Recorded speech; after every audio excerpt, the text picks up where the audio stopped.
Hey everyone, this is Kieran from MSK Physio, and today we're looking at triple extension.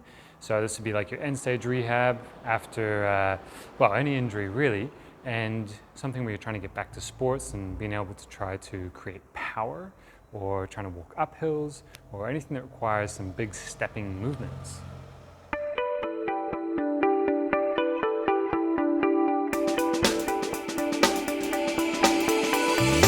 Now, the reason we call it triple extension is because there's three main points of extension going on. Now, this doesn't have to be just solely focused on waist down. You may have had like a shoulder injury or a back injury or a neck injury, and we're trying to sort of integrate and consider those in this movement as well.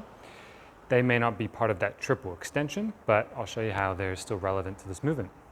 So the triple extension comes from my hip extending, my knee extending, which means going straight, and then my ankle extending. Now, extending the ankle as well, is it dorsiflexion, is it plantar flexion? In this case, we're looking at a plantar flexion of the ankle, but there's an extension of the toes happening. But the main 3 points for triple extension are hip extending, knee extending, and ankle plantar flexing, okay?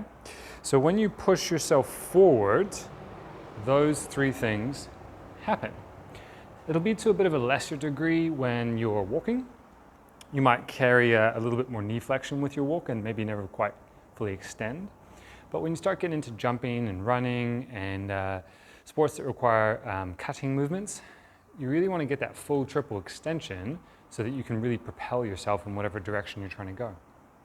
The way that the back and spine and head and arms get involved is that just like a normal running gait would look like. Sprinters might be a good example of this because they're going to amplify this movement the most, is that when I'm pushing off, I still need to look ahead where I'm going. Now for someone that has neck pain, if I push off my left leg, my neck is now turning to the left relative to everything else. So my chest is going right, my neck's left. Now if someone had difficulty turning their head to the left, that might still present itself in this movement. Say we've got shoulder issues. Can someone flex their shoulder? Can someone extend their shoulder? If we've got back issues, my upper back, can it turn towards my lead leg? My lower back, can it turn towards my back leg? So all of these things are integrated into this movement. And one of the ways you could train it is with sleds. So you can push a sled. You could be running uphill. You could be doing step-ups onto a box. We can also do calf raises, which is one of the things I'm going to show you now. So if you're coming against the wall like this and leaning a little bit so that you feel like you're on a bit of some sort of incline, so we're not going straight tall. And while you're here, you're going to do a calf raise. And I'm trying to integrate as much as I can into the movement. So I'm trying to touch the wall with my left knee. And that's going to create some of that pelvis and lower back rotation that we were talking about. And just because of that, we'll have counter rotation happening at the back. We're not going to get that true rotation at the thoracic or upper back just because the hands are on the wall. But keeping your eyes forward will still maintain a little bit of neck rotation just because of all the other countered movements.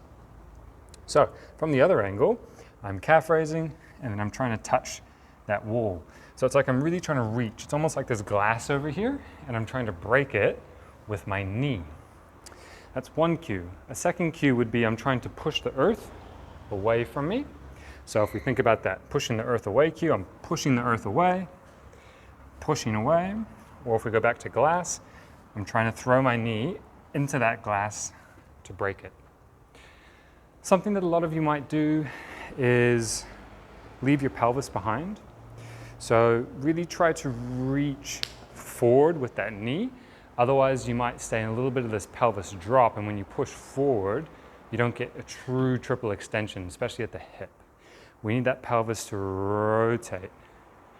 So reaching forward with that knee. Play around with these, particularly for that end stage rehab, and just make sure that you've got that range and you've got that patterning that you're really getting into these triple extension positions. And maintain tall, vertical, hands and working into that position there. Let us know how you get on with that.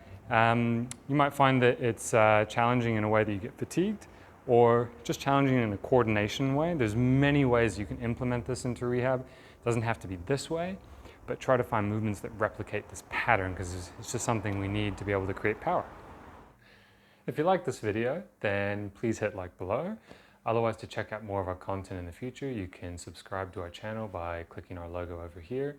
And to check out our latest video, click up here.